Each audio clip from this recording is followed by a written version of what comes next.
¿Qué tal? Buenas tardes, bienvenidos al 11º programa del Café Psicológico Juvenil, el último de esta cuarta temporada. Se llegó el fin, la última semana de marzo, celebrando muchas cosas aquí en el instituto, el último programa. Y pues estamos muy contentos de compartir con ustedes un nuevo tema. Recuerden que estamos en el Instituto de Formación Profesional Psicológica y Jurídica, ubicado en la Avenida Américas, en la ciudad de Jalapa. Estoy muy contenta de tenerlos aquí, tenemos caritas nuevas, también caritas que ya han estado con nosotros anteriormente y estamos muy felices de recibirlos nuevamente. Me presento, mi nombre es Feliz Aide, soy trabajadora social y hoy estamos reunidos para platicar un tema que, como lo decía aquí la maestra, está en auge, muy interesante, sobre todo muy importante para todos. Entonces, antes de empezar con el tema, me gustaría presentarles a los invitados del día de hoy. De mi lado derecho nos acompaña Aileen Michelle Rojas Bello, bienvenida. Les voy a platicar un poquito acerca de ella. Actualmente cursa la licenciatura en Derecho en la Universidad Veracruzana. Su interés y compromiso se centra en la defensa de los derechos de los animales, la protección de la infancia y la promoción de los derechos humanos fundamentales. En su tiempo libre disfruta de actividades como la danza, la lectura y la contemplación de los amaneceres, valorando profundamente el contacto con la naturaleza y los momentos en familia. Su mayor fuente de inspiración proviene de su hermana menor y de su gato Apolo, con quienes comparten un vínculo especial. Además, admira el legado humanitario de Michael Jackson. Motivada por una profunda pasión y energía, su objetivo es ejercer el derecho con honestidad en pro de las personas que sufren abusos y contribuir así a la construcción de un futuro mejor, tanto para su hermana como para la sociedad en general. Bienvenida nuevamente. ¿Cómo estás? Bien, muy agradecida, muy feliz de poder estar aquí, de la oportunidad. Y pues sí, como comentabas, es un tema bastante necesario. Y pues que sí, que se haga la mayor publicidad posible porque es importante. Así es. Continuando, de mi lado izquierdo nos acompaña la maestra Gabriela Santos Córdoba. Bienvenida, maestra. Con formación en Psicología y Derecho, con maestría en Derecho Procesal Penal y Criminología. Su trayectoria abarca tanto el ámbito académico como el clínico y forense. A lo largo de su carrera ha combinado la docencia con la práctica profesional, destacándose en psicología forense y trabajando como perito certificada, además de ofrecer terapia psicológica de forma privada. Asimismo, ha complementado su formación con diversos diplomados y certificaciones en psicometría forense, juicios orales y psicología infantil. Ha participado como ponente en diversos congresos dentro del territorio mexicano en modalidad virtual y presencial con temas como el manejo del duelo, la inclusión educativa y la psicología forense. Actualmente es fundadora y directora del Centro Especializado en Consultoría, Investigación e Intervención Psicológica CECIP y coordinadora de grupos de diálogo sobre nuevas vertientes en psicología. Bienvenida. Muchas gracias. Muy bien, muy agradecida también por estar el día de hoy aquí con ustedes, compartiendo un poquito acerca de esto que es violencia vicaria. Así es. Pues muchas gracias, maestra. También tenemos aquí la carita más conocida del programa también, el licenciado Carlos Arturo Filobello Mendoza. Él es comunicador, gestor cultural y creativo con formación en Ciencias de la Comunicación y una maestría en Educación, colaborador en IFPPJ, CEPSI y IBDH. Se destaca por su labor como conductor y productor del programa Café Psicológico Juvenil. Su trayectoria incluye el periodismo, donde fue galardonado con el Premio Estatal de Periodismo 2020 por su reportaje Feminicidio Infantil, un crimen invisible, y la producción audiovisual con el cortometraje Zombie 2019. Sí, ¿verdad, maestro Carlos? 19. Con más de 9 años de experiencia como bailarín de K-pop, combina su faceta artística con la docencia, impartiendo talleres sobre redes sociales, comunicación y cine. Actualmente trabaja en CECIP, Taquería El Tejano, Frescura Veracruzana, Maribeles Estética y Caneul Go, me parece que está bien, donde aplica su creatividad en la gestión y creación de publicidad. Se distingue por su liderazgo, versatilidad y capacidad para innovar en los ámbitos de la comunicación, el arte y la formación educativa. Nuevamente también felicidades por toda su trayectoria y también por cada semana durante esa cuarta temporada estar aquí compartiendo nuevos temas. ¿Cómo está? Hola, muy buenas tardes. El gusto es para mí el poder estar ahora del otro lado, ¿no? Compartiendo un poco de mi área, ¿no? Sobre este tema que es muy importante, que muchas veces no es tan visibilizado, ¿no? Así es. Ahora sí, también les agradezco a ustedes por estar aquí el día de hoy. Los invito a que expongan en la parte de los comentarios alguna duda, alguna reflexión y también a que nos apoyen compartiendo like para llegar a más personas. Y bueno, ahora sí, sin más preámbulos, el tema del día de hoy es cicatrices heredadas.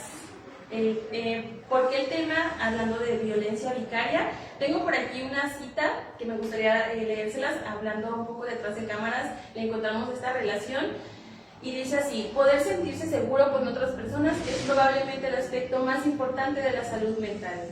Esta es una afirmación del Dr. Bessel van der Kolk. Esta idea aparece en su libro El cuerpo lleva la cuenta.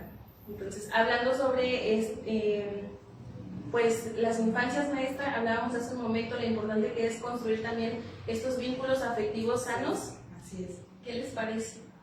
Sí, realmente el entorno en que el niño va creciendo y se va desarrollando es justamente en las primeras etapas del desarrollo donde se crean estos vínculos. Cómo yo me desarrollo, cómo yo me desenvuelvo con mi familia y cómo esto en futuras etapas involucra mi relación psicosocial. Entonces sí, realmente cuando trabajamos con niñas, niños y adolescentes es lo más puro que vamos a encontrar en muchos aspectos. Así es, por aquí. ¿Qué te parece? Sí, yo pues también considero que una infancia lo más sana posible es la base de toda la vida, porque no nada más es de que un niño se queda siendo niño para siempre y ya, sino que con todo lo que tuvo en su infancia va creciendo, se va desarrollando y pues es importante crear infancias sanas para que en la adultez se pueda relacionar de manera lo más sana posible. Aunque no podemos hacer el trabajo en cada uno, en cada persona del mundo, pues sí con las infancias que tenemos en casa. Así es, empezando por ahí creo que también es muy importante, maestro Carlos. Concuerdo con mis compañeras, colegas aquí en esta mesa. Es muy importante el cuidarlo desde casa, porque como sabemos las infancias son unas esponjas en esta etapa de la infancia. Todo lo que ven y escuchan lo replican porque ellos consideran que eso es lo correcto, ellos ven este ejemplo y lo que hacen es adoptar estas, ya sea características, estas formas de actuar, estas formas de reaccionar, y lo que ellos hacen es replicarlo, y esto lo pueden replicar ya sea en la escuela, ya sea en un parque, en diferentes locaciones en donde ellos se encuentren. Entonces por eso es muy importante que la educación empiece desde casa. Así es, muy bien, pues todos llegamos a la misma conclusión, la importancia que tenemos cada uno de nosotros desde nuestras disciplinas, colaborar y ser partícipes de todo esto que hemos hablado en cuanto al tema.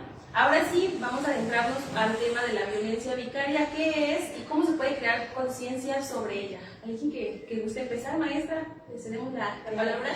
Gracias. Bueno, existen diferentes tipos de violencia. Cuando nosotros hacemos Veracruz, realmente me parece que dio un salto cuántico con esta situación donde ya se acepta la violencia vicaria en el aspecto de la legislación. Creo yo que hablamos también detrás de cámaras cuestiones de alienación parental, de violencia vicaria, vamos a hablar de violencia psicológica, qué implicaciones física, económica, entre otras, qué implicaciones hay entre cada una y cuál es la diferencia. Entonces, desde el lado psicológico, evidentemente se genera este círculo donde decimos, bueno, ¿dónde podemos intervenir y hacer una situación de reestructurar la parte de psicoeducación? Para cambiar violencia tenemos que saber qué es violencia, identificarla, y entonces a lo mejor yo estoy sufriendo algún tipo de violencia y no lo he percibido o no soy consciente. Sí, justo yo creo que sí está normalizada, sí se sabe mucho del tema de la violencia en general, de la violencia a la mujer, pero el término como tal de violencia vicaria siento que está todavía no llega el alcance que necesita, porque se puede confundir, como dice la psicóloga, con violencia psicológica, familiar, y ya, pero es aparte, es algo más. Y sí, es súper importante identificarla para atacarla, para ver qué se va a hacer con eso. Así es. Claro, añadiendo a lo que ya mencionaron, la violencia vicaria es una violencia más de la violencia de género, en donde la víctima, que en este caso podría ser la esposa, podría ser una madre, es siendo como señalada, incluso obligada a través de otros medios, que en este caso podría ser el hijo, podría ser incluso su papá, o en este caso si hablamos de adultos mayores, ¿no? Y que incluso esto lo agranda a querer hacerles daños ya como físicos y suele manifestarse desde otro acto como la manipulación, y eso es algo que justamente como mencionan, no es algo que todavía esté muy visibilizado. Se han hecho muchos cambios, ha aumentado obviamente la visibilización hablando de cuestiones mediáticas, ¿no? Pero sí hay una cuestión que todavía no hace el impulso, y esto retroalimentamos, ¿no? De que las generaciones estaban educadas de cierta forma y ahorita pues ya es otro tipo de educación. Antes se consideraba o se normalizaba que ciertos actos eran no violencia, ¿no? Ahorita ya existen más leyes y hay otras cuestiones que están avalando todo esto. Ya se ve que hay un violentómetro, ¿no? El diferente tipo de violencia que se puede llevar, ¿no? El cómo identificarla, y pues muchas veces, ¿no? Cualquier cosa, cualquier acto, una palabra ya es violencia. Así es. Y hablando ahorita del violentómetro, platicamos acerca de, bueno, para empezar, ese término viene desde España, que es donde se origina el término, donde empieza este movimiento por darle esta clasificación, ese tipo de violencia, y de donde sale pues como tal, ¿no?, el nombre. De ahí, bueno, México es uno de los países que afortunadamente ya lo reconoce, y por ende hablábamos del violentómetro ahorita con el maestro Carlos. También hay un vicariómetro. La verdad yo lo desconocía porque pues tal es la ignorancia que estamos platicando justamente acerca del tema, donde, bueno, al igual que el violentómetro va de menos a más, ¿no? Del 1 al 10, donde, bueno, se clasifica pues el nivel de la violencia que se ejerce, de tal manera que, bueno, es un poco más fácil para nosotros identificar entonces qué es la violencia, porque, por ejemplo, lo tengo por aquí en pantalla para comentarles un poquito acerca de dónde empieza, desde la violencia familiar o doméstica, que es la más común que solemos escuchar, que quizá todavía no llega a los coches, pero ya hay violencia como tal, ¿no? Hasta lo que viene siendo la desesperación que lleva a esta mujer a desvivirse, ¿no? Entonces es importante igual conocerlo, tenerlo a la mano, compartirlo con nuestras mujeres, nuestros seres queridos, para que también puedan identificar estas pequeñas y grandes y muy importantes señales de alerta que muchas veces desconocemos.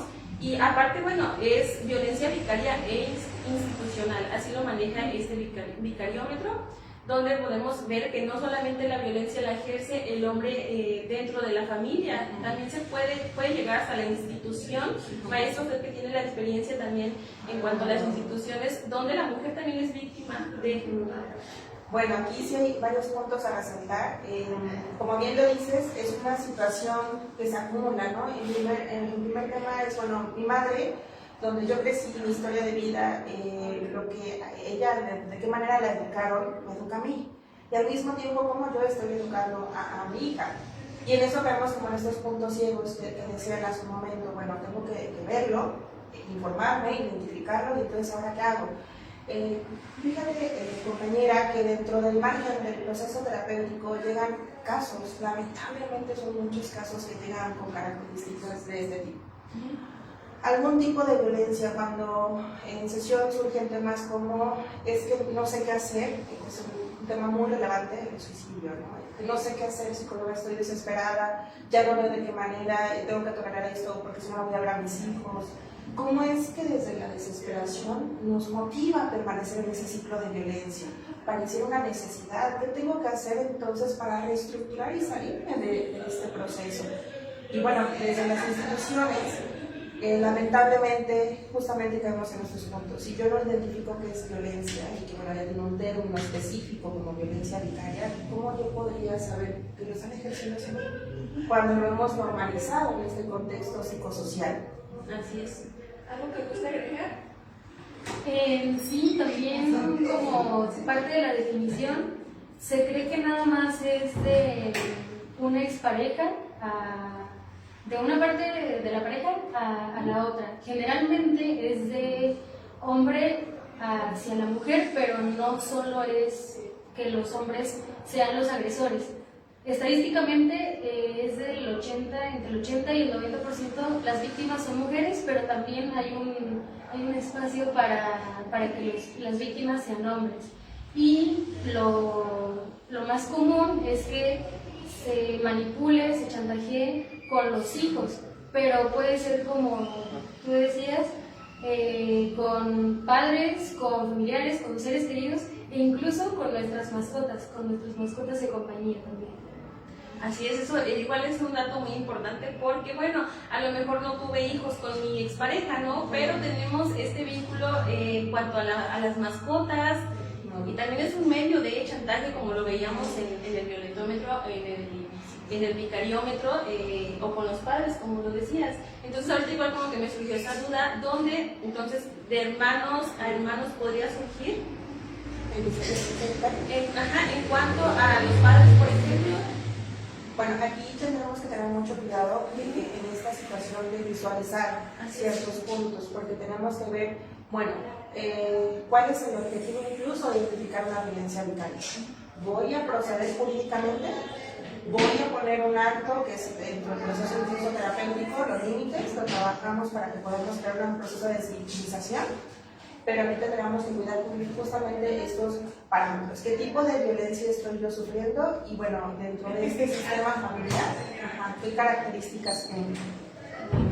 Y bueno, hablando ya de lo que es conocer estas pequeñas y grandes banderas rojas, entra también lo que es crear conciencia. Ya hablábamos de, podemos empezar compartiendo la información para que más personas puedan identificarlo, pero tal vez yo no estoy sufriendo ese tipo de violencia, pero es importante tener esta conciencia también para empatizar con las demás personas, sea quien sea, no importa si estoy solamente en mi casa o si tengo un puesto en alguna instancia, que también es muy importante. ¿Cómo podemos generar conciencia, maestro Carlos? Pues para poder dar inicio a esta apertura de la pregunta, me gustaría dar un dato duro que sirve como para concientizar. Según la Asociación Civil María Verde, 3 de cada 10 mujeres han sido reportadas con ese tipo de violencia vicaria, ¿no? Como que ya se habló, que sí es maltratos, chantajes, de diferente tipo de violencia, como ya se mencionó en el violentómetro. Pero ¿cómo poder ayudar, no? Como se mencionó también, muchas veces en la educación que se tenía antes no se identificaba que esto existía, ¿no? Y ahorita con esta revolución, esta reconstrucción que se está haciendo como sociedad, se están viendo más los focos rojos. Entonces, de esta forma, ¿cómo podremos apoyar? Una forma más fácil sería también dentro de las escuelas a un plan educativo que dentro de los libros o dentro de los docentes tengan ya el cargo dentro del frente grupo, ¿no? Como el control que llevan, a lo mejor a entablar alguna charla o incluso algunas asociaciones civiles o algún movimiento que habla más sobre estos temas, que tienen la experiencia, que vayan a instituciones, ¿no? A hablar sobre estos temas, que lo verifiquen más, que dentro de los diferentes trabajos que hay en el mundo, que existan capacitaciones, ¿no? En estas instituciones, en donde capaciten qué es la violencia de la violencia vicaria, incluso de otro tipo de violencias, porque aunque no lo crean, pues se conectan, ¿no? Tiene que ver una con la otra. Lo que hace diferente de una a otra a lo mejor es el tipo de violencia como se ejerce. Entonces creo que sí es muy importante también desde la escuela que se aborden, ¿no? Una vez que esto se va cultivando desde pequeños, como se mencionó, a la larga van a poder tener una idea más clara de qué es la violencia para no cometer estos errores, ¿no? Bueno, a mí sí me gustaría agregar este punto.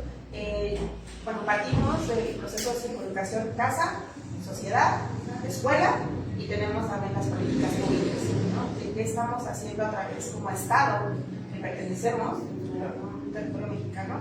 Y ahora lo llevamos así desde tan macro a algo micro, como en mi casa, mi entorno, mi colonia, ¿no? Entonces, sí, justamente yo creo que el proceso de psicoeducación es totalmente relevante. Así es. Sí, yo creo que resaltando el punto de que es desde casa, también no solo para los niños, sino también para los padres, porque como decía usted, a veces decimos, ok, no, pues me aguanto para no perderlos, para no pelear, para no crear más problemas, pero también saber que no estamos solos, solas, y no, para no soportar, o sea, saber que tenemos apoyo, que vamos a recibir ayuda para no soportar y no enseñar eso a las infancias. Así es. La importancia que es actualizarnos como profesionalmente es vital porque, por ejemplo, bueno, personalmente como trabajadora social, donde me gradué hace 1 o 2 años, donde todavía no incluíamos en nuestro día a día lo sobre la violencia vicaria. Bueno, pues salí de la universidad sin conocer qué era la violencia vicaria, ¿no? Y caemos a lo mismo, podemos llegar a una institución, pero pues yo no sé qué es la violencia vicaria, cómo atiendo a estas víctimas, qué orientación les doy, cómo les explico que están sufriendo violencia vicaria. Entonces, es muy importante. Y vamos muy bien con el tema, está muy interesante. Y continuando con esto, legalmente, ¿qué implicaciones tiene la reciente aprobación de la ley vicaria en Veracruz para las víctimas de violencia de género? Ok,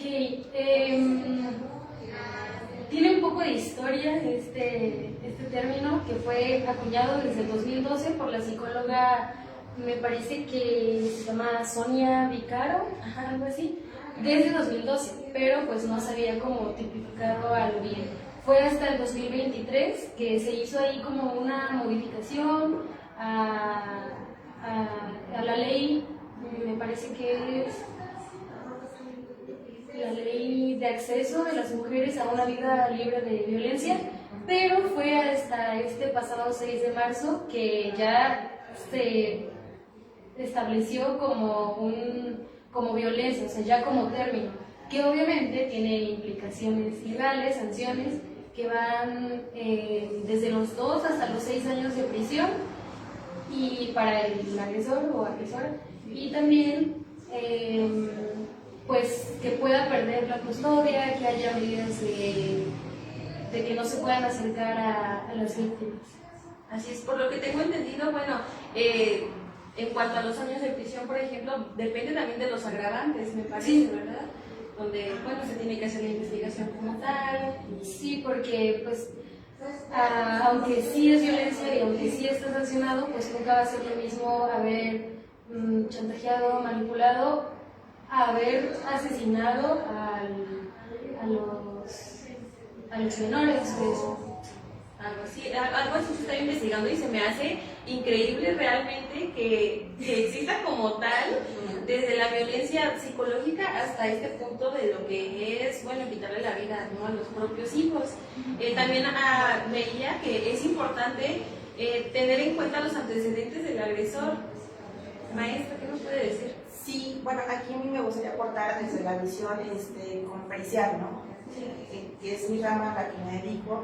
Cuando nos llegan y en este proceso de, bueno, hay que hacer una evaluación psicológica con perspectiva de género, ni siquiera hablamos de la violencia vicaria, ¿no? Con perspectiva de género, ¿qué implica hacer algún tipo de evaluación de esta índole? Ahora, ¿cómo demostramos, ejemplo, una manipulación o un chantaje emocional? ¿Cómo se demuestra? Que es una gran pregunta que muchos contextos se han hecho, ¿no? ¿Cómo usted puede demostrar que realmente está afectado por lo que dice, ¿no? ¿Qué pasa si sufrió violencia antes del evento, ¿no? Que estamos como lo estamos exponiendo a una situación judicial?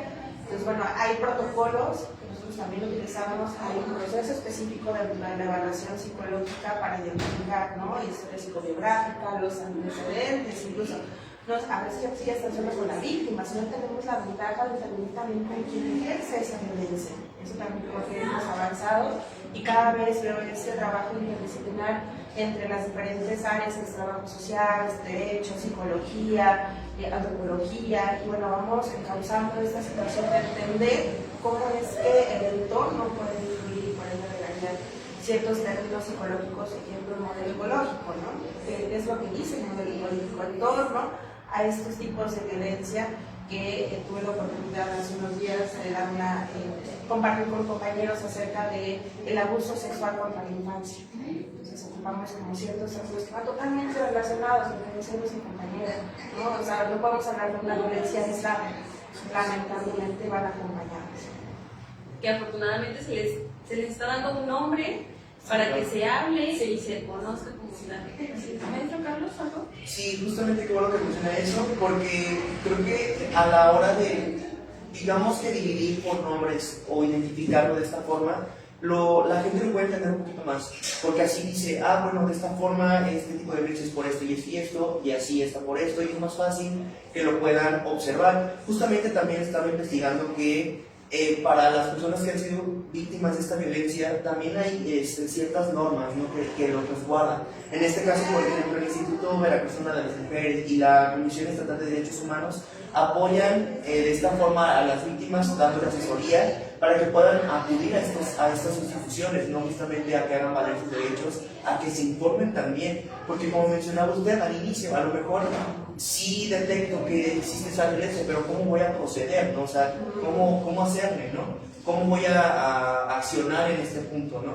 Eso también es como muy importante, además de que existe la protección a las víctimas, lo de la patria potestad, ¿no? En este caso, si ya tienen hijos, o la prohibición del contacto a los menores, ¿qué es lo que se tiene que hacer? ¿No? Justamente. Así es. Y también depende del estado, ¿no? Bueno, ¿por qué lo digo? Porque bueno, tenemos afortunadamente público que nos ve desde otros lados, y hablando justamente de la violencia de género, mencionábamos que hay un estado que falta de violencia, que es Durango. También depende esta pena en cuanto a los años del estado, del lugar donde se radica. Sí, también, pues cada estado tiene su propia legislación y pues sí, implica a la hora de determinar alguna sentencia, pues sí, implica el estado, implica, como tú comentabas, a qué tanto se llegó. Pero sí, ese es más o menos el estimado aquí en Veracruz. Así es, y mucho se habla si este tipo de violencia afecta solo a las mujeres, y está este debate y lo platicábamos y nos sigue surgiendo todavía un poquito la duda, porque entre tantos tipos de violencia que al final de cuentas van de la mano, pues sigue surgiendo esta duda, ¿no? Bueno, ¿qué les gustaría opinar? ¿Es directamente solo hacia las mujeres? Bueno, antes de esa pregunta, a mí me gustaría también hacer como esta aportación. Hace 2 años tuve la oportunidad de asistir a una conferencia en el estado de Puebla y hablábamos justamente de esta situación en Veracruz que está pasando con la violencia vicaria. Entonces, hoy por hoy puedo decir, wow, ya estamos en el 6 de marzo, ¿no? Entonces, pues, estados que falten, bueno, ante este panorama nos encontramos, tomando como en esta parte. Y bueno, referente a... tendríamos como que checar directamente el artículo específico que desglosa, porque hay definiciones que acompañan la violencia vicaria.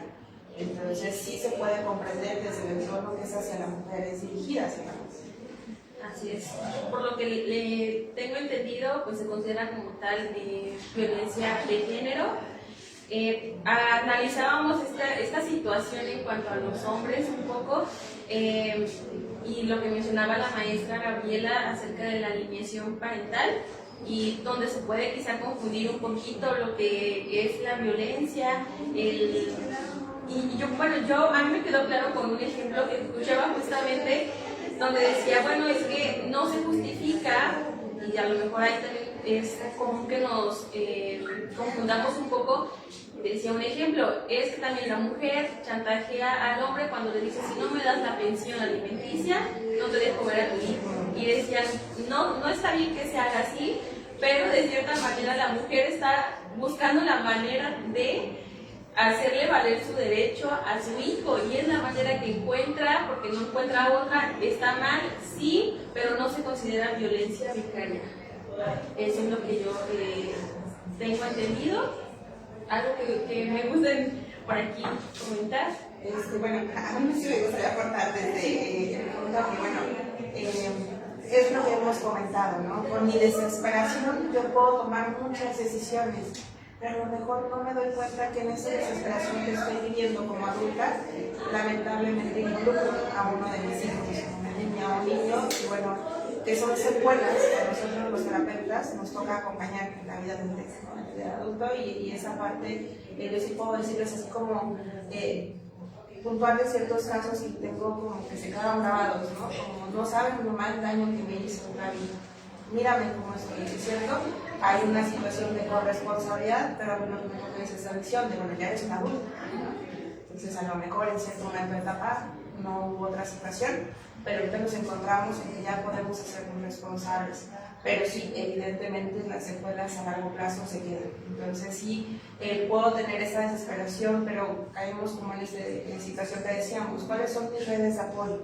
Entonces yo estoy en este dolor, en ese momento en el que ya no veo otra solución, porque generalmente nos podemos encontrar en muchos momentos así en nuestra historia de vida, pero entonces recurro y busco un apoyo especializado, profesional, que me pueda orientar y decir, a ver, vamos a tomarlo con una estrategia jurídica o vamos a tomar un proceso terapéutico para que identifiquemos no solo la definición del proceso, la resignificación y comenzamos todo un proceso. Así es. Igual la orientación en cuanto a lo legal es muy importante. Aquí en la mesa hablaba sobre la orientación psicológica.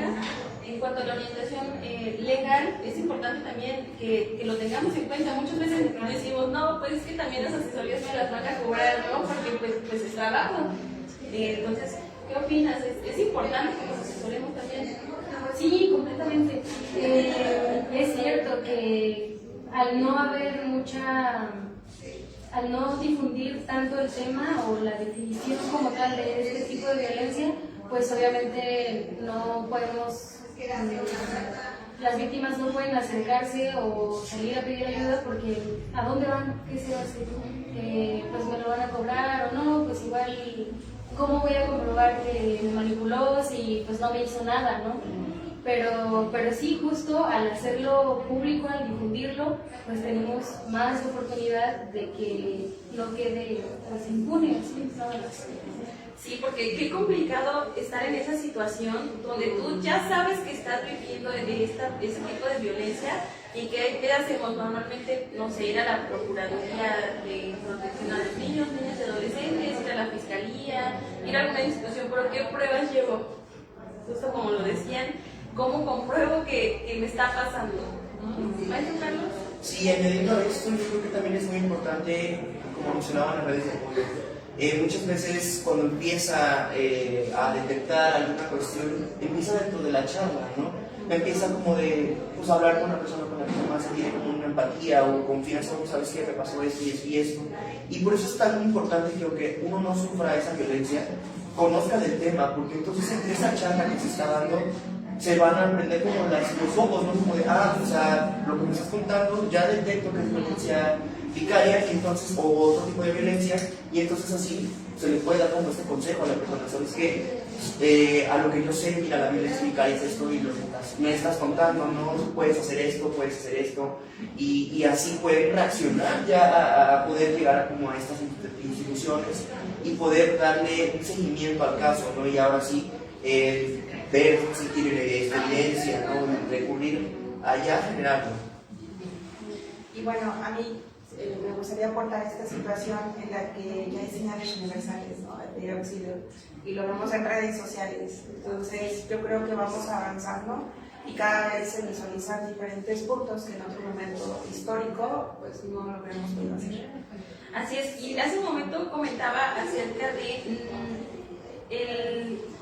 se me fue la palabra, el tener en cuenta el historial del agresor, el que si estoy sufriendo, todavía no estoy sufriendo violencia vicaria, pero ya hay cierto tipo de violencia, lo importante que es denunciar y que se genere un antecedente. Que bueno, lo ideal sería que hasta ahí termine la relación, ¿no? Pero bueno, no somos quienes para juzgar, ni mucho menos, pero bueno, se genera cierto historial de este agresor que, justamente hablando de pruebas, puede funcionar, ¿no? Así es, aquí por el comentario muy acertado y muy concreto, es esta parte, generar esta situación de, bueno, a veces me siento sola y pienso que está todo en mi cabeza, ¿no? Y también se involucran otras situaciones de otro tipo de chantaje, en la que no estás loca, eso no existe, solo está en tu cabeza. Entonces empiezan ciertas distorsiones cognitivas y entonces empezamos a dudar, ¿no? Si estoy loca, si estoy yendo de más.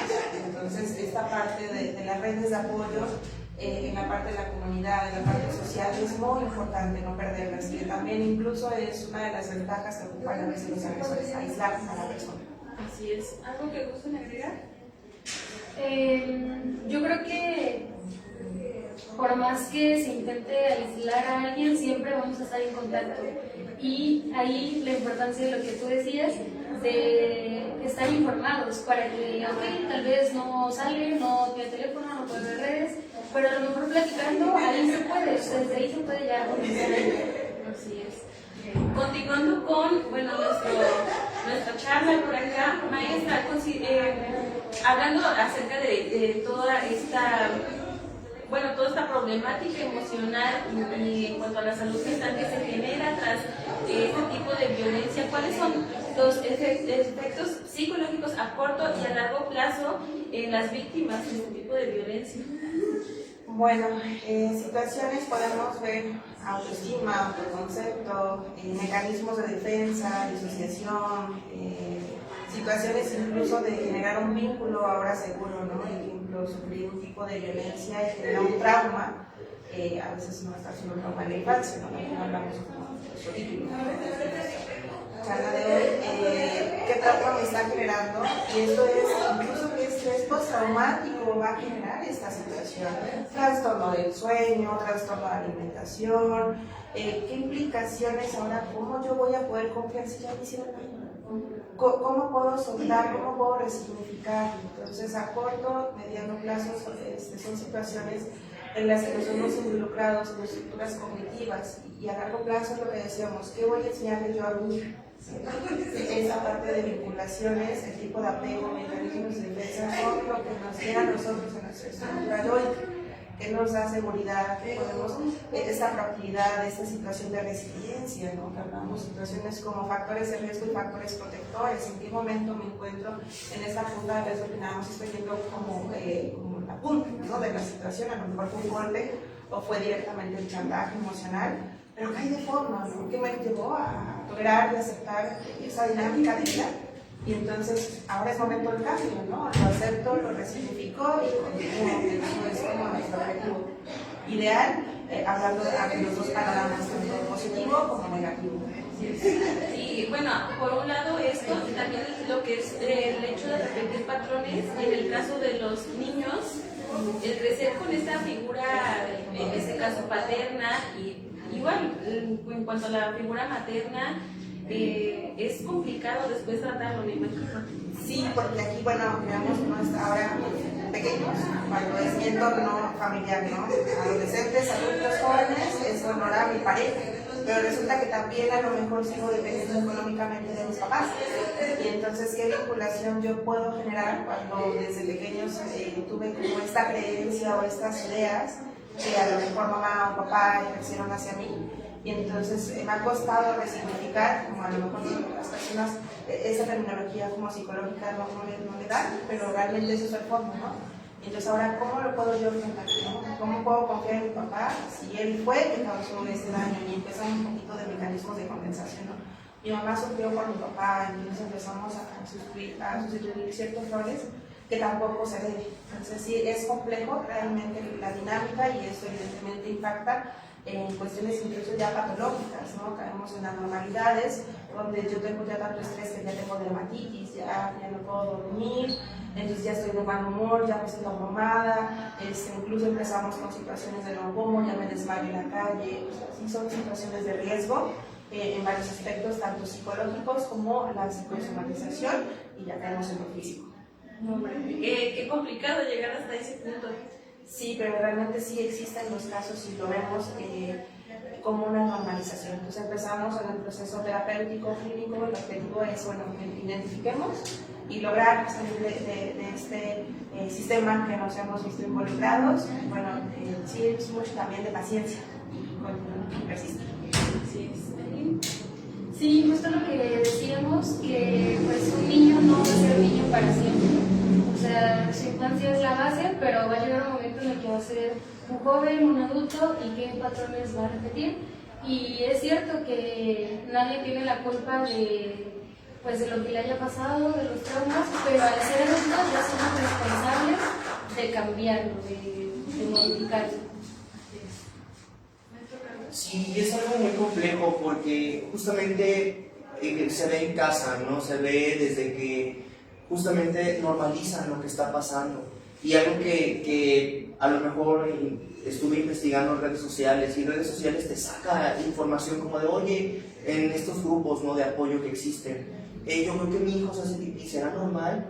Son como estas señales, ¿no? Por ejemplo, él genera estos trastornos que puede llegar a perjudicar, que muchas veces piensan, no, pues es que tomó mucha agua, ¿no? O sea, cosas que queremos justificar el por qué están pasando, ¿no? Ay, ¿por qué no puedo dormir bien? ¿Por qué? O sea, son muchos síntomas que podríamos decir que normalizamos y que queremos justificar. Pues a lo mejor es porque tomé café, ¿no? Viéndolo ahorita el café. Tomé café y no, pues eso me dio insomnio, ¿no? O tuve pesadillas, a lo mejor fue porque vi una película y eso me recordó, ¿no? Y como que tratamos de cubrir como estos parches. Pero es algo que yo veo mucho en redes sociales y que esto se quiere normalizar y justificar. Y es muy importante identificar si no es una cuestión que la esté generando y que sí sea, por ejemplo, ya dentro de casa. Incluso se hablaba que no solamente puede ser en casa, ¿no? Incluso puede ser en el ámbito laboral o en otro ámbito. Y que tan importante estos efectos pueden ser de largo a corto plazo. Por ejemplo, según la Comisión Ejecutiva de Atención a Víctimas, menciona que el 64% de las mujeres que reportan eso generan estrés postraumático y que esto solo se puede tratar por lo regular en terapias, ¿no? El darle seguimiento, que no solamente es como ya pasó el problema, ya empezó a atenderlo, pero pues el problema sigue ahí y pues, se genera este círculo. ¿Y cómo cortar con este círculo? Eso también es muy importante, atender su salud y bienestar. Y bueno, a mí me gustaría hacer la aportación en cuestión incluso de depresión y ansiedad, ¿no? Esta cuestión de las mismos términos que escuchamos para la depresión funcional, ¿no? ¿Qué ha pasado en estas características históricas de acuerdo a las modificaciones que han hecho el mismo cuestión psicosocial? Que bueno, ¿qué me hace tener una depresión funcional? ¿Qué me dicen ciertas personas? ¿Qué es eso de depresión funcional? Yo cuando estoy en depresión no quiero hacer nada. Bueno, cada uno lo vive en su estructura y el proceso terapéutico, el encuadre, el psicodiagnóstico y depresión clínica va a ser totalmente diferente, como lo vive una persona a como lo esté viviendo otro. Y para cada una tenemos estrategias de afrontamiento, justamente eso es el apoyo profesional. Identificar, incluso en cuestiones de ideación suicida, empezamos a ver, entonces tenemos nuestros parámetros, ¿no? Es una creencia, es una idea, es un intento, es un acto. ¿En qué momento podemos identificarlo? ¿No? Usualmente escuchamos estas frases en la cual no me di cuenta, lo sigo trabajando. Bueno, es parte de un sistema familiar, lo que venimos aquí platicando el día de hoy, y yo creo que ser conscientes del panorama de salud mental y el gran impacto que tiene en el mundo es donde debemos empezar. Sí, claro. Interrumpo. Aportando también, justamente como se mencionó incluso en temas pasados, ¿no? Por ejemplo, cuando se hablaba del embarazo adolescente, ¿no? Que cada persona tiene sus síntomas distintos y también tanto los síntomas como la edad. O sea, por ejemplo, desde los niños pueden sufrir irritación, las personas mayores pueden incluso sentir inseguridad, ¿no? Esta cuestión desde la autoestima.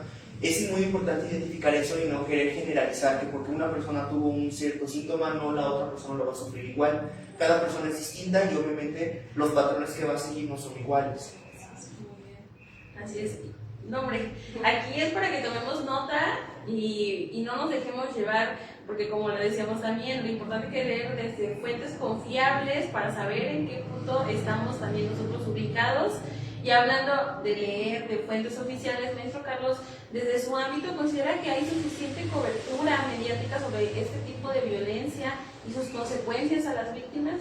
No, la verdad es que es insuficiente. El problema que se presenta ya es grave porque cada vez va creciendo este tipo de violencia que obviamente las redes sociales fungen. O sea, como yo decía en otros programas, las redes sociales son una ventana y en la ventana tú te asomas y puedes ver de todos. Hay fake news, hay cosas reales. Entonces, ¿qué tanto provecho le sacamos a estos medios?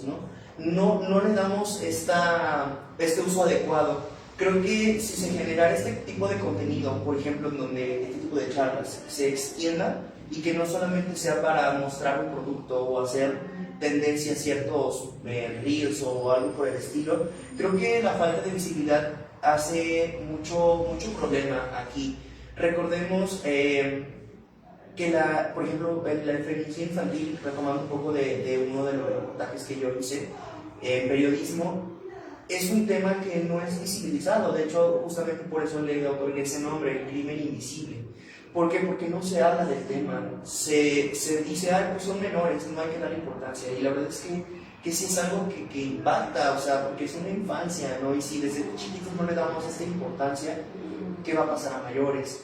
Recordemos que existe también esta estigmatización de la víctima, ¿no?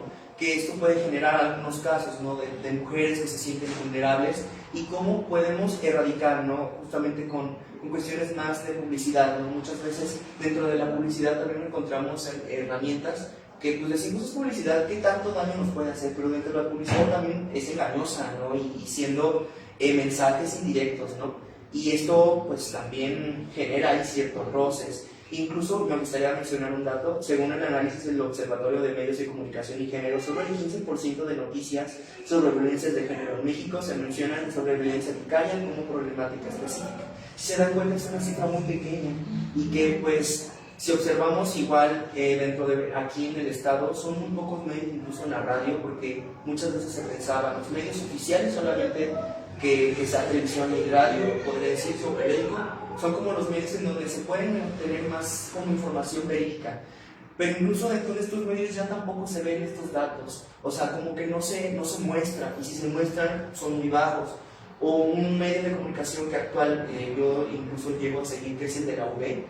Creo que Púrpura, Radio Púrpura es un medio que menciona todas estas cifras, y que incluso podemos llegar a analizar también lo que está pasando. Pues lo que pasa es que no hay una buena cobertura mediática en México. Creo que es algo que se podría aterrizar, y que los medios de comunicación deberían de también buscar que no solamente lo llamativo y lo que esté en tendencia va a llamar, también necesitamos información. Ana, ¿te gusta agregar aquí? Sí, yo también considero que el alcance todavía es limitado y escaso, porque como tú decías hace rato, ¿cuántos años tiene que te graduaste? Y no sabíamos que la definición, que ya era algo aparte, ¿no? Entonces sí, no solo, justo como tú también comentabas, que las redes son una ventana, pues no nada más usarlas para entretenernos, perder el tiempo, o sea, podemos sacarle provecho realmente e informarnos y difundir también. Bueno, yo sí creo un poco que información sí hay, fuentes sí hay.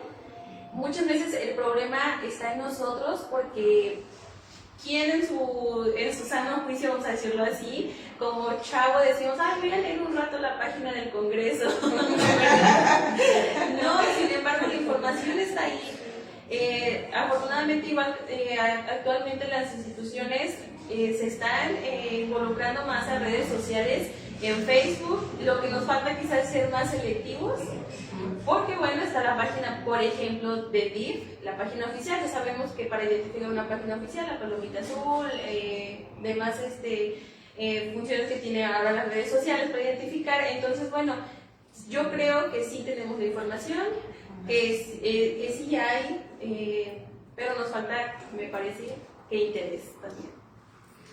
Sí, gracias. Esta parte de orientar, cuando hacemos varios casos, a mí que me toca trabajar con los niños y adolescentes, los ciberdelitos incluso, ¿no? Pues es otro tema también muy interesante, pero caemos como en esta situación de el acceso lo tenemos. Ahora, ¿qué falta? ¿Qué tendríamos que cubrir? En este caso, bueno, si nos enfrentamos a una situación en la que los medios están de por medio. Fíjense que yo usualmente tengo la creencia errónea en ciertas situaciones, pero lo que me ha tocado vivir ya en viva voz de los consultantes o de los niños es que incluso manejan mejores términos técnicos que una servidora. Y digo, ¿no escuchaste eso? ¿No? ¿De dónde lo sacaste? Cuéntamelo todo ya respecto a las redes. Entonces, pareciera que hay un descuido, pero también podemos verlo en otro lado, ¿no? En la moneda, y vemos y decimos, no, ¿qué está haciendo bien esta situación? Incluso ya vienen en este proceso psicológico un poquito avanzados en cuestión de terminología, proceso racional, pues lo que hacemos es equilibrar el emocional. Y esto da la apertura para superar situaciones pues una historia de vida trágica o difícil o con heridas en la infancia, a veces nos facilitan un poquito los procesos. Así es, entonces hay que aprovechar las herramientas que tenemos a nuestro alcance. También hay que aprovechar a las personas que tenemos cerca de nosotros, que muchas veces por pena nos da, pues sí, nos da como tal pena acercarnos, preguntar, exponer nuestra situación. Entonces, lo importante es alzar la voz y si nos da pena, bueno, utilizar las herramientas que tenemos a nuestra disposición. Y bueno, ya se está acabando el programa, vamos a pasar a la parte de la lectura de sus comentarios. Me parece que por aquí tenemos algunos, empezando por Ricardo Padrón. Hola, soy seguidor de la LIC. ¿De cuál de las tres? ¿O del licenciado? Un saludo también de vuelta desde Alberto Rosón. Excelente tema que nos ocupa mucha reflexión. Gracias por compartir y un saludo a todos en la mesa. También tenemos por aquí felicidades al instituto. Esta temporada sin duda nos deja temas muy interesantes para reflexionar. Are Morales, saludos equipo, hacen un excelente cierre de temporada, muchas gracias. También por acá, solo como comentario constructivo, ojalá en las próximas temporadas puedan atender el tema del ruido exterior, porque en la mayoría de los capítulos se escucha mucho ruido ahí junto a ustedes. Bueno, primero que nada, gracias por tu comentario, porque bueno, significa que has estado capítulo tras capítulo aquí viéndonos, entonces eso es muy bueno. Y sí, claro, actualmente se está llevando a cabo un taller aquí dentro del instituto, entonces bueno, el tema del sonido se nos sale un poquito de las manos, pero bueno, es parte de la labor que realiza el instituto. También Patricia Filobello Mendoza, buenas tardes y saludos a todos, excelente tema, felicidades. Adriel Ortiz nos tiene una pregunta por aquí. ¿Por qué creemos que la violencia vicaria apenas se reconoce públicamente en Veracruz? ¿Es ignorancia, indiferencia social o conveniencia institucional? ¿Quién quiere contestar? Maestro, le damos la palabra. Voluntariamente. Es complejo, compañero. Realmente son situaciones, políticas públicas que mencionábamos. La ventaja es que en el Estado lo tenemos actualmente y que alguien prestó atención y dijo, oigan, en el Estado de Veracruz, también tengo que comentar que la propuesta ya está tiempo atrás, entonces ha ido haciendo las modificaciones de acuerdo a instituciones. Bueno, ahora que nos toca, ya que está, es capacitar, ¿no? Y esta parte de especialización, que es lo que intentamos difundir a través de estos foros y cuando participamos, y decir, bueno, ahora que está, ¿qué es lo que correspondería? ¿Sí? Así es, ahí viene, ¿vamos a agregar algo? Sí, claro, mira, te la leo. ¿Por qué creemos que la violencia vicaria apenas se reconoce públicamente en Veracruz? ¿Es ignorancia, indiferencia social o conveniencia institucional?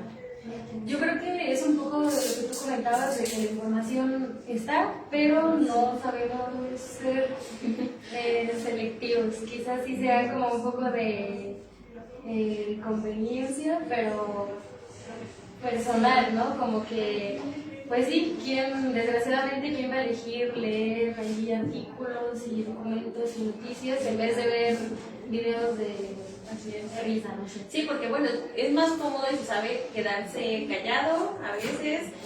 Si no me afecta a mí, pues ¿qué tengo yo que hacer ahí? Pues si no estoy yo en esa situación, ¿por qué me meto, no? Entonces, afortunadamente, como decía la maestra Gaby, alguien alzó la voz, alguien se movió, alguien dijo, en Veracruz está pasando esto, alguien sacó las cifras que nos comentó el maestro Carlos, que evidencian que en Veracruz hacía falta ya esta ley. Entonces, afortunadamente, bueno, ya está, es reciente, no tiene ni 20 días que se aprobó, entonces, bueno, ahora tenemos esa fortuna de ahora contar con ella. Y muchas gracias por la pregunta, saludos. Continuando, saludos al licenciado Carlos Filobello. También Mon Magali, saludos, encantada de escucharles. Alice Hernández, saludos. Y esos son todos los comentarios por acá. Les agradecemos mucho que nos hayan acompañado hasta este punto del programa. Vamos con la última pregunta ya para despedirnos. Desde sus campos, ¿qué recomendaciones darían a las mujeres que están atravesando por esta situación? Yo creo que no quedarnos calladas, buscar asesorías sin importar el género y la edad, porque la verdad es que ya hay esas oportunidades, que ya podemos tener redes de apoyo, que ya tenemos redes, incluso hay espacios para hacer denuncias anónimas, entonces pues también utilizar eso, alzar la voz, porque pues es algo que no se puede permitir y tampoco puede quedar impune, así de que no, pues ya va a pasar, o no, pues me voy a acosar. Tiene que ser algo que quede, para que no quede. Claro, sí. ¿Maestro Carlos? Claro, yo creo que también es muy importante visibilizar las historias que hay. O sea, ya hay casos muy fuertes, que incluso ya, como menciono, ya tienen que ver con la conexión de un feminicidio infantil. Y cómo es que estos casos, si se hacen públicos, la gente va a poder entender un poco más de qué va la situación. De hecho, que aquí traigo un dato que creo que también puede darle respuesta a la pregunta que hicieron en el chat, en donde dice que, por ejemplo, según el Observatorio de Medios de Género, en el 2024 se reveló que el 65% de las notas sobre violencia vicaria en México mencionan la figura legal, pero no explican el fondo de las persecuciones de las víctimas. Entonces, si se dice, no se dice pues como tal bien. Y otra cosa, como tal, los medios de comunicación tampoco es como que le estén dando mucho peso a la información, porque, por ejemplo, de los 32 estados del país, solo 6 medios del estado tienen estas coberturas recurrentes. Entre ellos se encuentra el de México, Veracruz, Puebla, Jalisco, Nuevo León y el Estado de México. Y son pocos, o sea, la verdad es que son muy pocos. Y por eso es que también no hay tanto como información del tema. De hecho, si ustedes buscan en todos los medios que pueda haber, cuesta un poco incluso encontrar información que se conecten, ¿no? Porque está regado, o sea, pueden encontrar de todo. Por eso es que yo digo que eso puede ser una opción, ¿no? El buscar las historias, ¿no? Y tal vez generar esta empatía con la conexión de las historias, porque igual me pasó mucho cuando hice el reportaje del feminicidio, ¿verdad? Yo sentía lo que la familia estaba pasando y dije, wow. Y cuando lees las historias, incluso hasta lloras, porque un servidor pasó por eso, ¿no? Y dije, wow, o sea, sí es muy fuerte lo que está pasando, y porque no se visibilizan estas cosas que son importantes, ¿no? Son cosas que nos están marcando como país y que le dan preferencia a sucesos que pues solo son como nada más por chisme o farándula. Sí, maestra Gaby. Bueno, en primer momento yo sí les podría decir, hacer una introspección. ¿Qué está pasando en mi historia de vida? ¿Me siento bien? ¿Hay salud mental? ¿Y qué lo está detonando? ¿Qué características he leído, he escuchado, creo que tengo? Y creo que llega el momento después de la introspección, ahora sí, consultar con un especialista. Realmente nuestras redes de apoyo, vamos a llamar familiares, amigos, es totalmente funcional porque nos apoyan a no sentirnos solos, a que estamos acompañados y que vamos a poder enfrentar. Pero el proceso terapéutico profesional va de fondo, lo que decíamos, o decía yo hace un momento, ¿no? La punta de eso es esto, pero ¿qué pasa en esa estructura? Porque a lo mejor termino esta relación y bueno, caemos en cifras negras, no digo nada, me quedo callada, ya no puedo hacer nada de él. Pero ¿qué pasa en esta historia que se repite, ¿no? Los procesos y las vinculaciones. Entonces yo podría dedicar a que hagamos esta introspección y detectar qué está pasando para poder entonces ahora sí actuar. Así es. Sí, igual, si yo les pudiera decir algo, es lo mismo de hace un momento, el hecho de mantener estos registros de abusos anteriores, que nos pueden ayudar de mucho, tanto a la hora de denunciar, también en cuanto al proceso psicológico, al proceso de sanación, para que ustedes opten, porque bueno, también es respetable que no quieran leer, ¿no? Y que opten por otro tipo de terapia. Entonces, bueno, todo aquí, el hecho de mantener un registro es muy importante. Y pues, ¿algo que gusten agregar ya para despedirnos del programa del día de hoy? Bueno, a mí sí me gustaría tomar, ya empecé y yo quiero hacerlo, porque es la última, ¿verdad? Pues agradecer la oportunidad de estar con ustedes, de dialogar, de escuchar los comentarios que hay del público. Y bien, eso nos retroalimenta a nosotros y también nos da apertura de que, bueno, ¿qué está pasando? y qué es lo que nos faltaría trabajar. Entonces, pues gracias por darme la oportunidad, por haberme invitado y es un placer para mí estar con ustedes. Muchas gracias por aquí. Yo también agradezco mucho la oportunidad de la invitación, de haber estado aquí y pues reconocerles que es una gran labor y que se esté hablando de todos estos temas, que haya difusión, visibilidad, yo creo que es muy importante y pues nada, muy agradecido. Muchas gracias. Carlos.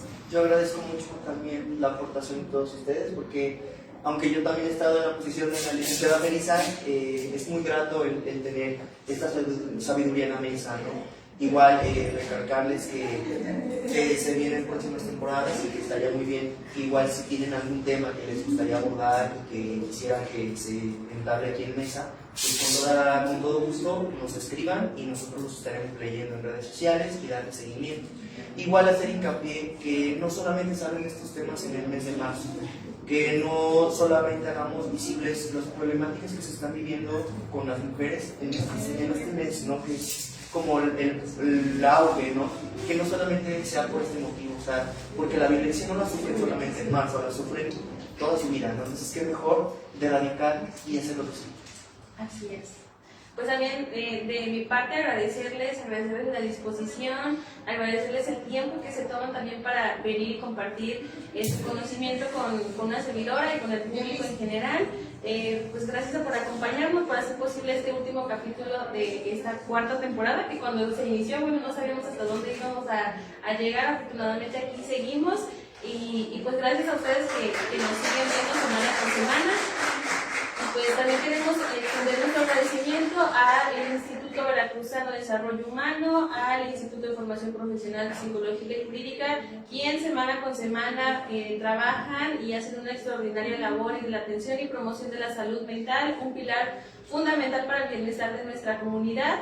Los invitamos a que sigan viendo las siguientes temporadas, los siguientes programas. Si tienen algún tema en especial, como dice el maestro Carlos, si alguno de ustedes gusta ser invitado a este programa, también se pueden comunicar en la página del instituto, y el maestro Carlos, quien maneja en este momento las redes sociales, bueno, les va a dar una respuesta.